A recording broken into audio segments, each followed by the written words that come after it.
경기도 구리에 있는 어느 한의원에서 충격적인 사건이 발생했습니다.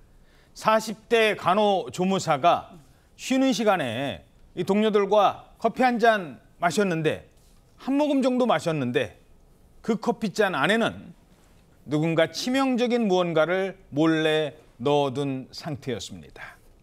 40대 간호조무사의 커피에 한 번만 말씀드리죠. 살충제가 들어 있었다고요? 네, 맞습니다. 지난 3월 말이었는데요. 경기도 구리시의 한 한의원에서 발생한 사건이었습니다.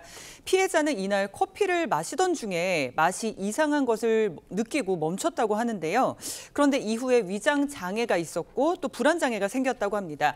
그래서 경찰에 수사를 의뢰하게 됐고 수사 결과는 충격적이게도 50대 여성 동료 간호조무사가 피해자가 잠시 자리를 비운 사이 커피에 독국물을 탔던 겁니다. 동료가? 네. 그런데 이게 벌레 퇴치용으로 쓰는 건데요. 한의용에서 보관 중이던 농사용이었다고 합니다. 만약에 과량으로 섭취를 하거나 노출이 됐을 경우에는 점막 자극, 그리고 오심, 구토, 무호흡 등의 그런 증상을 일으킬 수 있어서 상당히 위험한 독국물이었다고 합니다. 예. 40대 간호조무사와 50대 간호조무사. 나이가 많은 이 50대 간호조무사가 이런 일을 저지른 건데요.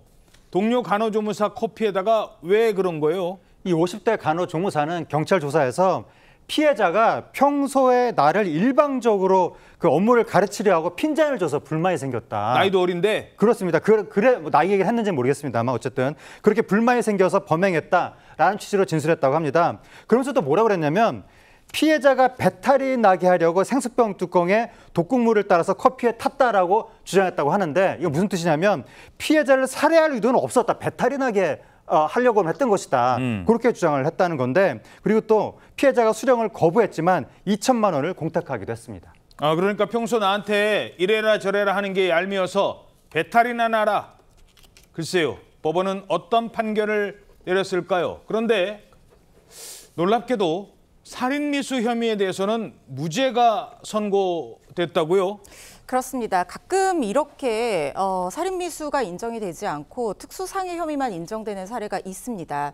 이 이유는 뭐냐면 살인의 고의라는 것이 합리적인 의심 없이 입증될 정도에 이르러야지만 최소한 살인미수로 처벌을 할 수가 있게 되는 것인데 이 고의라는 것이 범죄자의 내심의 의사이기 때문에 이런 독극물을 먹인 경우 같은 경우에는 그 독극물의 종류가 누구나 알만한 치명적인 목숨에 위해가 가는 위험한 약물인지 그리고 사용한 독극물의 양이 어느 정도인지 이런 것들을 종합적으로 판단을 하게 되고 그 전에 독극물의 어떤 살해에 관한 효과를 검색을 한 이력이 있는지 이런 것들도 보게 되거든요.